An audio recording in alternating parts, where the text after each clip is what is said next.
It's a new job for this former accountant, and she's come to northern Kenya to see a pretty innovative way of distributing aid.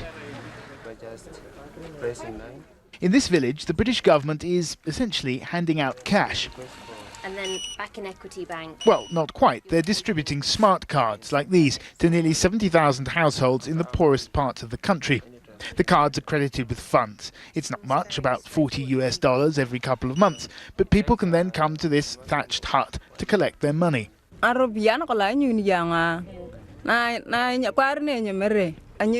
Sylvia says she spends most of her money on food, but others buy livestock or clothes or spend it on their children's education.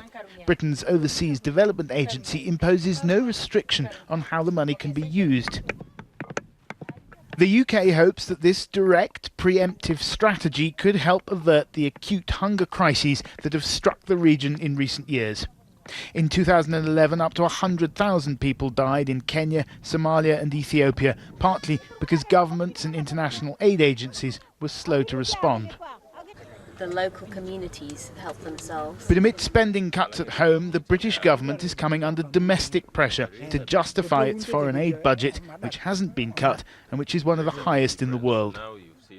It's a large budget and it can make a ginormous difference, but it needs to be focused on the right priorities and it needs to be focused in a way that means we get every single benefit. One recent controversy surrounds aid to Rwanda, which has been accused by the United Nations of fueling a rebellion in neighbouring Congo.